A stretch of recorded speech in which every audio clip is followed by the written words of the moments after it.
NAR chief Lawrence Yun forecasts 9% increase next year and 13% for 26, as well as bouncing back and forth between 5.5 and 6.5, averaging 6 for interest rates. This is important, guys, because even if you're a homeowner or a renter, which, all of us are, it's important to understand where the market's going. Are we going to head into a recession? Quite possibly. However, when we see a recession, home values go up. It's only one time in history. Let me see if I can find it real quick. Only one time in history. Of course, I have to find it, so I apologize. Right here. Do we see that home prices actually decrease? And that was 2008 to 2012, whatever that was. I know it says 10 here, but it was really 2008 to 2012. We were in that recession, but every other time values went up, even during COVID. So if we do go into a recession, your home values will go up, or most likely go up. It's an important thing to understand. So if you're a home buyer and you're sitting on the fence thinking, well, I'm just going to wait for a recession to happen, you're going to screw yourself. Now's the time to buy. We've been telling you that all year long. Get in and buy a house. Yes, things are changing. Things are changing rapidly with the NAR lawsuit, with the interest rates, with the election, with all this other stuff. Things are changing, but it still stays the same. That's why I say I don't care who the president is. Yeah, doesn't matter, because people will still continue to buy houses. They will still continue to sell houses. They will still continue to move for jobs, for retirement, for just getting out of California because they don't like California. Whatever, people are going to continue to move. It's going to consistently happen, right? The most important thing is that the new normal will be bouncing between 5.5 and 6.5. And that is something that I've been telling you for the last couple of years. Since we were experiencing 2.5%, 3% interest rates back in 2020, 2021 to get the economy going again, values still kicked up. And the problem is we don't have enough supply, especially here in the Bay Area. Outside of the Bay Area, I'm not concerned about because I don't really sell there, but this message is going to all of you in the Bay Area. Should you sell and move? Do you need to sell and move? Do you have a parent that needs to be put into a home, a care facility, and you have to offload that house? That's what we're here to do, right? I don't know how many people I talk to. I have this buyer that I've been working with for 3 years, and he floats in and out, comes in and goes out. And then every time he says, hey, I think I want to buy something, the market starts cooking up again. So his timing is horrible, but that's just, that's life. If he bought 3 years ago, he would already have $100,000, $200,000, $300,000 in equity, but he couldn't manage the deal in his head. It didn't make sense to him. So let that be a lesson to you. Today, we just got into contract on 2265 Mazzaglia. We had multiple offers, went well over asking. I'm not going to disclose it until we actually close. This is an all cash offer. If you've looked at this house, and we talked about it, this is a tear down. It's an almost 9,000 square foot lot. So I sold it as property, even though it has a structure on it. So we have to disclose all that stuff. This doesn't have utilities. It's beat up. It's old. This is the last house in this area that was owned by the one family. This was a family farm. And slowly and surely over the last 50 years, they chopped it up, subdivided it, and this is the last parcel. So I'm happy for them. I truly am. Calco Creek, what is this? This is REO of the week. San Jose, brand new listing, not my listing.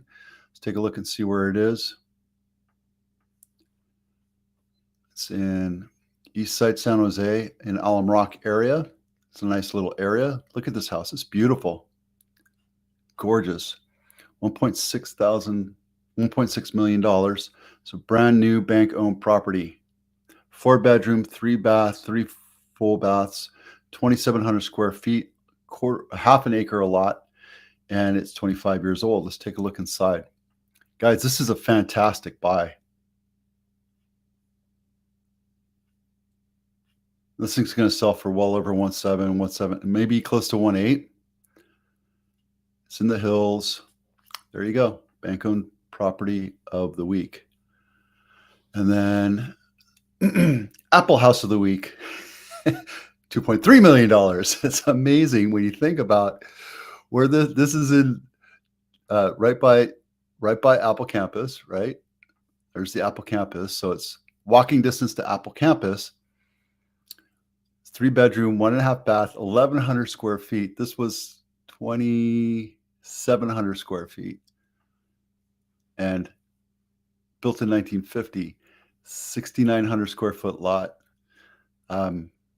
Yeah, 2.3 versus 1.6, 1.7.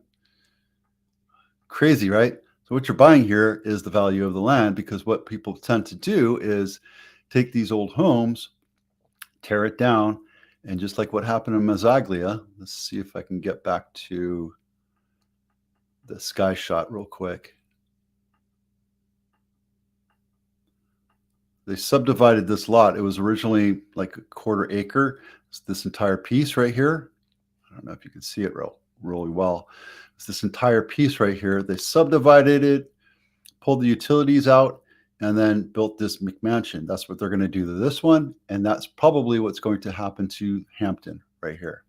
Is it sad? Yeah, it is, but that's just the way this is in the in this village, in this little village that we live in called Silicon Valley.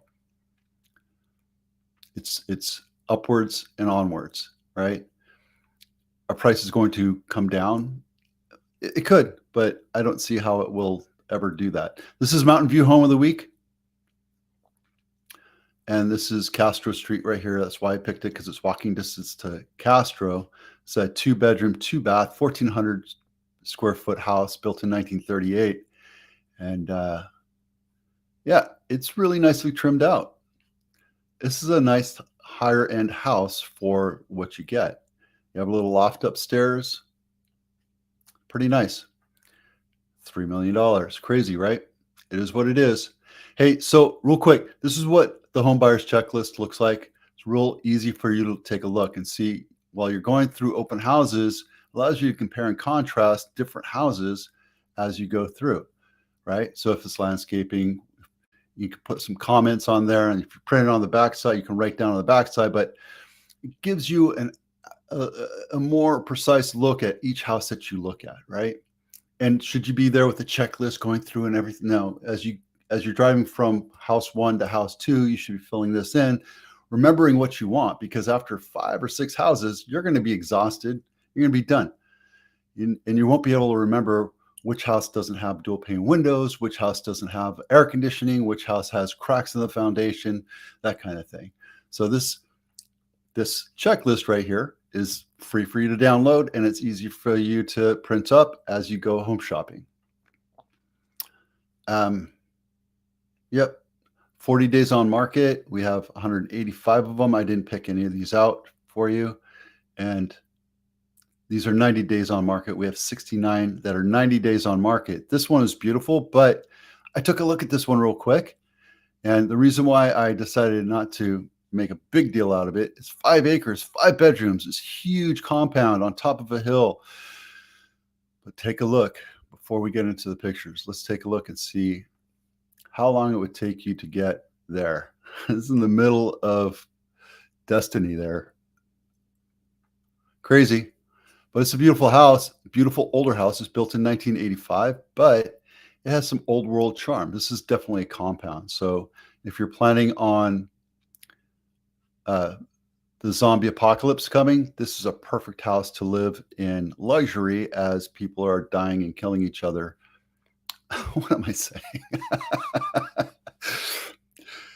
Down in the valley below. But yeah, there you go. It's very 1980s. Needs some serious updates. This has been on market for 237 days. And they reduced it from 2.1 down to 1.9. I bet if this is your style, you can get it for about 1.5, 1.6. Just saying. Home inspection checklist, same thing if you want to do your honey-do list. And here's the 40 days on market report. 185 homes on sale over 40 days. 69 of them have been on market for 90 days or more. We have 79 bank-owned properties, which is nothing compared to what it was in 2008, 2009. Same thing with our California. We have a little bit of 400. Looks like they opened up the tap a little bit for us, and we're still well below the numbers we need for supply for homes for sale in San Jose and Santa Clara County. This needs to be about 800 to 1,200, really close to 1,000. This needs to be closer to 2,000. So that's why our prices will continue to go up. The supply just is not there to make it a balanced market. So, and there's a little chart for you to look at based on these numbers that I put in here, just to give you a little bit of a visual. So, yep, there you go. All right. That's it for now. Thanks for watching. I'm off to San Jose State today to go do my talk to veterans about the VA home loan process. And yeah, have a great day. We'll see you out there.